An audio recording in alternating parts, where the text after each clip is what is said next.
What's going on, everybody? This is Paul, your hip hop relationship and recovery coach, and I'm bringing to you again another episode of, you guessed it, Kick Your Butt Out. Before I go off into what I want to say today, I want to make sure that I say what I usually say, and I'm asking everybody to get it in here so that you can incorporate this thing into your life. And that is, if you're looking for a butt, it's going to always be easy to find one. Just that simple. All right, I'm not even going to take a bunch of time. I really need to get off into this content. And I beg of you, I'm pleading with people who are listening to this to please share, comment. I don't even care if you like it or not. Please comment, because the thing is, I have a message, and I'm sure that I'm not the only one that has this message. I'm a part of this message being sent out. And I'm just asking the people who are within the sound of my voice to please share this, because just like I talked about on Monday, but this is serious. And this is part 2 of what I talked about this past Monday, March 11th. And so again, the title of this episode of Kick Your Butt Out is, But This Is Serious, Part 2. Because people, it really is. So, let me get off into what I want to talk about today. I'm going to start with this. Back when COVID first hit, I was living in Minnesota. And I remember when they made liquor stores essential, right? It was an essential thing. So liquor stores were kept open. And alcoholism in the state of Minnesota alone went up 475%.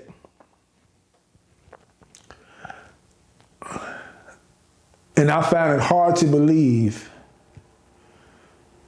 It would be foolish of me to believe that many of those people have stopped drinking since COVID is pretty much as effective as it was before. Now let me say this. I'm sure some of those people have stopped and gotten into recovery right on. However, I'm sure that a lot of people are still in it, and even deeper now than they were before. Another thing that I want to bring to our attention is that studies have shown today that overdose deaths are the greatest that they've ever been in the history of this country. I'm gonna say that again. Overdose deaths are the highest and the greatest that they ever been since the existence of this country. Here's the crazy part about that. The overdose deaths are getting younger, meaning that our young children, more of our young children than ever, are dying from overdose of drugs. That's another thing, that's a problem. Again, but this is serious. Here's another thing that is really serious. Here's another thing that is really serious. All right, my favorite book, which I choose to call the Bible. There's a passage of scripture in there where God says that my people perish or are destroyed from lack of knowledge. Let me talk about some lack of knowledge. Working in this field, I've come across many groups, workshops, or settings where I got the opportunity to ask a question of the audience. And collectively, of all of the audiences, I'd say 99.9% of the audiences got it wrong, got the answer wrong. Here was my question. What do you think, what do you think are the most addictive drugs known to man? Collectively, in every last one of the different settings. Again, like I said, whether it was a workshop, a meeting, a get-together, an alumni, a gathering, or even just being able to talk at treatment centers. Collectively, people said heroin. And every one of the people who said heroin was wrong. The two most deadliest and addictive drugs known to man, but this is serious, are alcohol and nicotine. Let me say that again for all y'all didn't hear that. The two most deadliest and addictive drugs known to mankind are legal, and they are alcohol and nicotine. Here's another problem, but this is serious. Something to think about. Marijuana is legal now.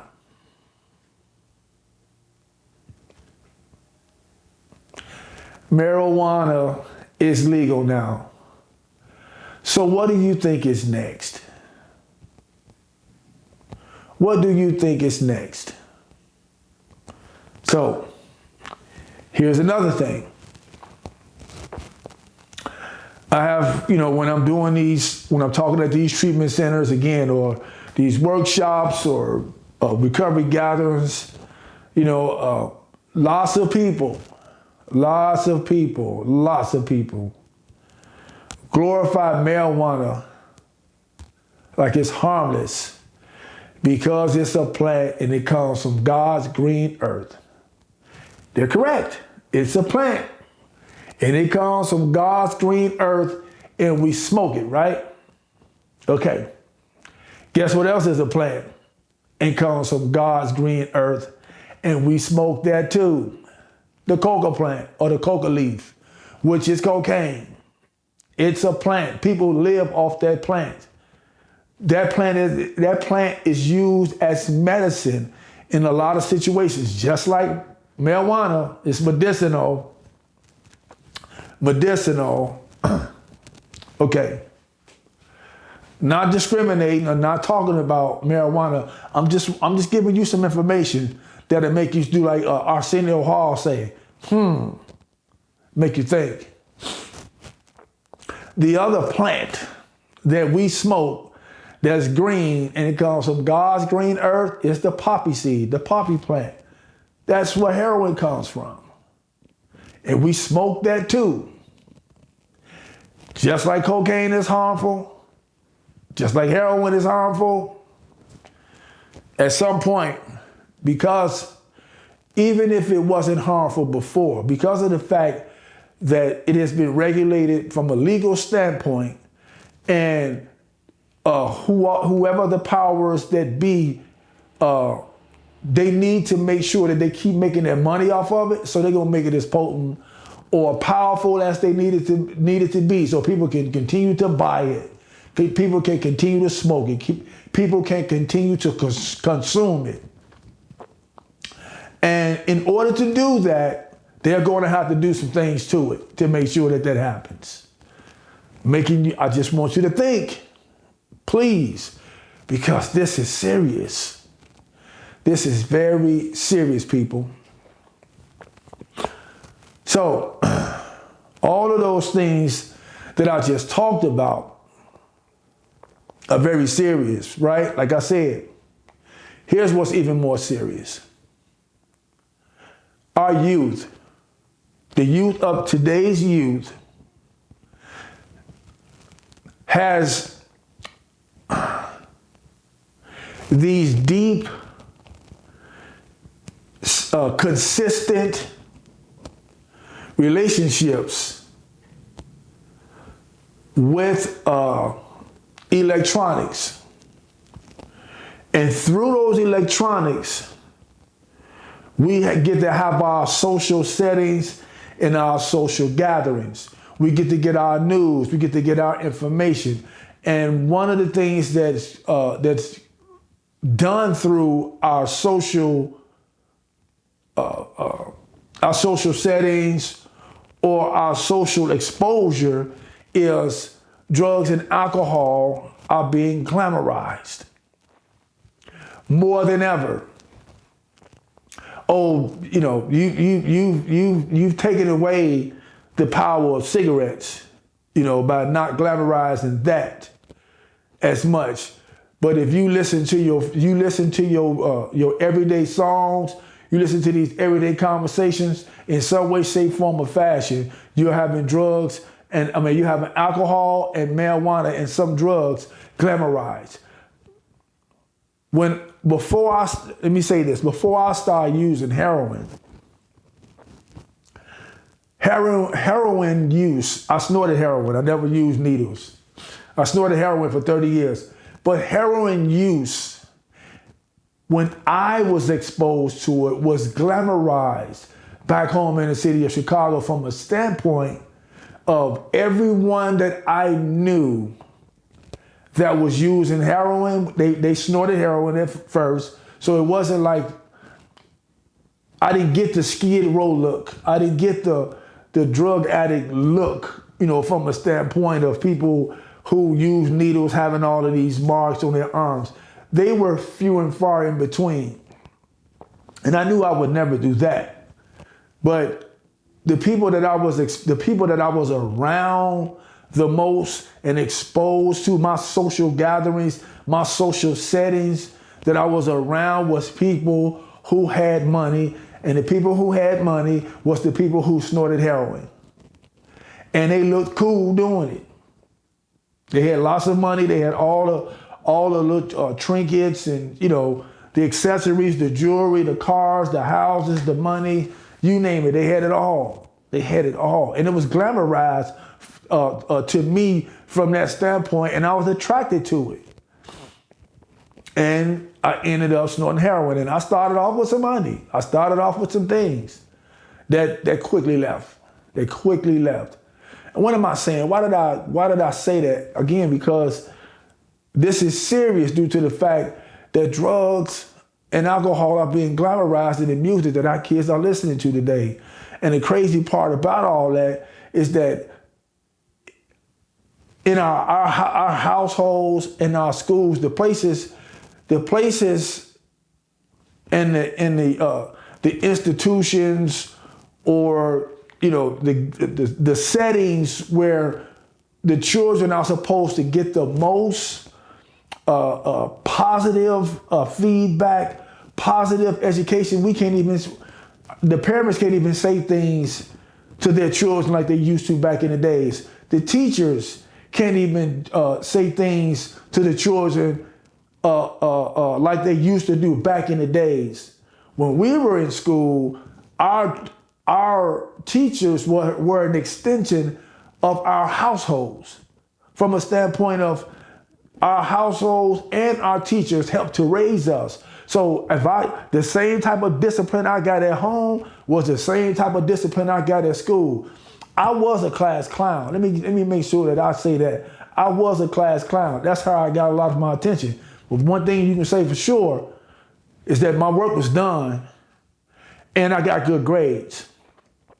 And the minute my teacher felt like she needed to discipline me, that's what was going to happen. And if she disciplined me when I got home, it was going to be a problem, because we went to school. First of all, we went to school representing our households, right? And we went to school to learn. So none of that was going on in our household or in the schools or in our households when I was young. Today, I wouldn't even want to have a child, because the parents can't even raise the children the way that we used to, and the schools can't even talk to the kids the way that they used to. And none of my teachers, let me say this to you all, none of my teachers ever disciplined me or talked to me from a put me down standpoint, that I was never going to be anything standpoint. They never did that. And so I know teachers personally. Let me say that. I know teachers personally who do what they do because they care about children. They care about life, and they care about children's future. And there's many things that they can't do. And these children are pretty much running over these teachers because they know that there are certain things that they cannot do. Excuse me. Again, this is serious. And why did I even say that? Why did I even talk about that? Well, due to the fact, because my favorite book says this: train up a child in the way that he should go, and in the end, they won't depart from it. Well, if the teachers in our homes can't train up our children, guess who's left to train them up? The society that's designed to eat them alive. Which brings me to this. My recovery coach said this to me in the beginning of my journey. She said, you either going to have a seat at the table or you're going to be on the menu. And today more than ever, I see more people on the menu than at the table. And again, well, there's another scripture in my book, the Bible, that goes like this. It says that we're going as sheep to the slaughter, meaning that we're going willingly and willfully, just going. And our children are just going and don't even know that the end result of the powers that be, or the people who are making money off of them, is that they don't even care about their demise long as we making $1. And so I'm doing these podcasts. All of these podcasts that I'm doing, that I'm putting together, that God has given me the content to be able to talk about, is designed to get you off the table, to get our children off the table, to get our households off the table, to get our schools off the tables, to get our careers off the tables, to get our gifts, our talents, our abilities, and all of the things that God has instilled in us off of the table, so we can stop being eaten alive, and that we can be the light that God has said that we are. Because at the end of the day, I'm going to say this. If we did a poll right now, the majority of the people that if you ask this question about addiction or alcoholism or low self-esteem, low self-worth, low self-value, depression, anxiety, if you ask the poll of the people who have a faith or belief in God, no matter what their particular faith or denominations are, I guarantee you the majority of those people will raise their hands and say that they suffer from one or more of those things that I just talked about. Something wrong with that picture. Something wrong with that picture, because again, at the end of the day, if we talking about that we serve and worship a God whose image we were created in, why come we're living beneath who we are, and the people who don't believe in God are living way above us and feeding off of us? This is serious. This is serious. And we have to start taking this thing serious, because I want to say this. Okay, we talked about in Monday's podcast the pipeline of from high school to prison. We talked about the fact that Ice Cube and many others have talked about how the music industry, the record label owners, and all of those kind of people own the prisons, and they're putting the music out there that's going to promote drug use, drug dealing, violence, and all those kind of things, so that our youth can end up in prison, right? So we got all of these things that I talked about that's in place, that's going on right now, even as we're doing this podcast. Well, All of this stuff is serious. And the end result, their end result is that they don't have a mindset that says, okay, I'm going to use you up until this point, and then I'm going to let you go ahead and be prosperous in your life. They're using us or eating us or devouring us to a standpoint of if you die or not, it's not their concern. And again, we willfully and willingly get on the table. Let's get off the table and take our seats, people. This is serious. And even if that table becomes full, we're going to put a table next to it, and we're going to put seats at that table as well, and so forth and so on. Let's get to a place that's what we're doing. We're intentional. We're committed. We're consistent about doing that.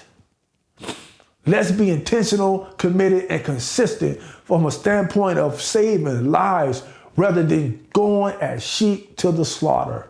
This is serious, people, and we got to take it more serious, because if we don't, our children are going to continue to die. And we, as a people, don't have the right to complain when our future gets more and more bleak and dark. We don't get to complain. So let's take back the power of raising our children up in the training and admonition of the Lord. Let's take back the power of raising our children up to be thinkers. Our mothers used to tell us when we were young, don't be no follower. Stop following people. And my mother used to say it like this, and many mothers used to say it like this. Well, if such and such go jump off a bridge, is you gonna do it too? Absolutely not. So we need to get back to that place where we're teaching people not to jump off the bridge. That's a figure of speech. That's a figure of speech. Yes. Let's create the bridges and stop jumping off of them. While people are getting wealthy and rich off our demise, of devouring us. Let's stop being preyed. Let's stop being preyed on. And let's take our seat at the table. Let's make our own tables. Let's put our own tables next to them. Let's put our own chairs next to them. But let's get off their tables, because this is serious, people. I can go on and on. You all get the picture of what I'm talking about. So I'm strongly asking people within the sound of my voice to please hear this cry. Hear what I'm crying about, because it's not only affecting our households, it's affecting everybody's household in some way, shape, form, or fashion, whether directly or indirectly, whether now or in the future. You're going to be affected by it if we don't do something about it. So please, work with me, you all. Let's take this thing serious and get in our places and positions so that we can make a difference for our children. With that being said, again, please comment, post. I don't care if you like it or not. Share it, because this is serious and it needs to be addressed. And so thank you so much, everybody who have tuned in to this podcast, who's hearing my heart, who's hearing the heart of the parents and the teachers who don't have a voice. I'm speaking on their behalf. Hearing the heart of the children who feel like they don't have a choice. I'm speaking on their behalf, because I spoke at a school last week where some children felt like they didn't even have a choice, that they had to go like sheep to the slaughter. And it's our duty to make sure we help them change that mindset. So work with me, y'all. This is Paul, your hip hop relationship and recovery coach. And I'm going to leave you with this, as I always do. Be well, everybody. Do the next right thing. May God bless you all.